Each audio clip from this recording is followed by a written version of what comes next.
DM office से आने के बाद से ही दीपिका बहुत दुखी और परेशान थी।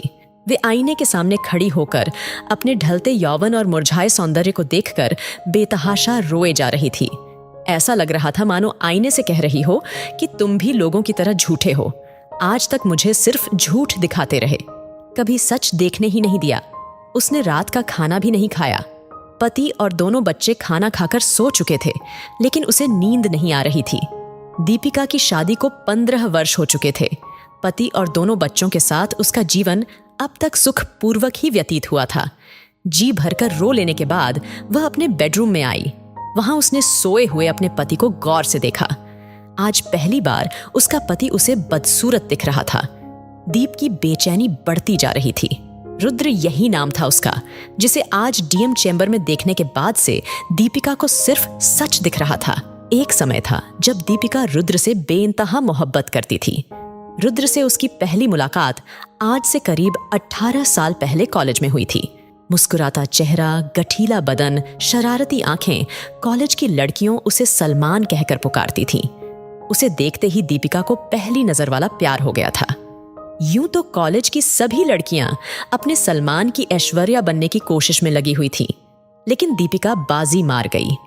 3 वर्षों तक दीपिका रुद्र के प्रेम की डोर से बनी रही, लेकिन कॉलेज की पढ़ाई खत्म होते होते उसे लगने लगा कि सुखी जीवन सिर्फ प्रेम से प्राप्त नहीं किया जा सकता। इसलिए उसने खुद को इस प्रेम रूपी डोर से मुक्त कर लिया और एक अमीर बिजनेसमैन से शादी कर ली। वह कहते हैं ना कि अतीत से कभी पीछा नहीं छूटता। आज दीपिका के साथ भी कुछ ऐसा ही हुआ था। अगले हफ्ते दीपिका के बड़े बेटे का जन्मदिन था और वह इस बार जिले की नई जिलाधिकारी को भी इस खुशी के मौके पर आमंत्रित करना चाहती थी। इसलिए उन्हें आमंत्रित करने के लिए वह अपने पति के संग डीएम ऑफिस गई थी। कुछ देर अतिथि कक्ष में इंतजार करने के बाद जब वह डीएम के चैम्बर में दाखिल हुई तो अप्सरा जैसी खूबसूरत जिलाधिकारी को देखकर वह दंग रह गई। उसने सोचा शायद ब्यूटी विद ब्रेन इसी को कहते हैं। अपने आने का कारण दीपिका डीएम साहिबा से बता ही रही थी। तभी एक शख्स करीब 5 साल के एक बच्चे के साथ बिना इजाजत डीएम के चैम्बर में दाखिल हो गया, जिसे देखते ही डीएम साहिबा अपनी कुर्सी से उठकर खड़ी हो गई और उस बच्चे को अपनी गोद में उठा लिया। वह व्यक्ति डीएम साहिबा से मुखातिब होते हुए बोला, आरव आज बहुत जिद करने लगा कि मम्मी से मिलना है, इसलिए लाना पड़ा। कोई बात नहीं, डीएम साहिबा ने कहा। चलो आरव, अब चलते हैं, मम्मी को अपना काम करने दो। ओके पापा, लेट्स गो बाय मम्मी।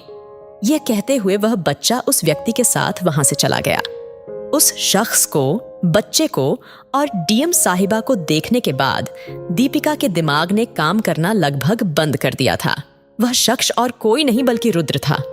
आज भी वह हूबहू वैसा ही दिखता था जैसा दीपिका ने उसे कॉलेज में पहली बार देखा था। खुद को संभालते हुए दीपिका ने डीएम साहिबा की ओर मुखातिब होते हुए कहा, अगर आप बुरा ना माने तो एक बात पूछूं? हाँ पूछिए, डीएम साहिबा ने कहा। आपके पति क्या करते हैं? डीएम साहिबा ने मुस्कुराते हुए कहा, मुझसे बेइंतहा प्यार। दीपिका समझ गई थी कि पैसा ही सब कुछ नहीं होता। पैसा जिंदगी सरल जरूर कर देता है, लेकिन जिंदगी जीने का मजा तभी है जब उसमें प्यार हो। दोस्तों, आपके इस वीडियो के बारे में क्या राय है कमेंट में जरूर बताएगा और इसी तरह की इंस्पिरेशनल वीडियो देखने के लिए लाइक एवं फॉलो जरूर कीजिएगा। तो मिलते हैं अगली वीडियो में। आपका बहुत बहुत धन्यवाद।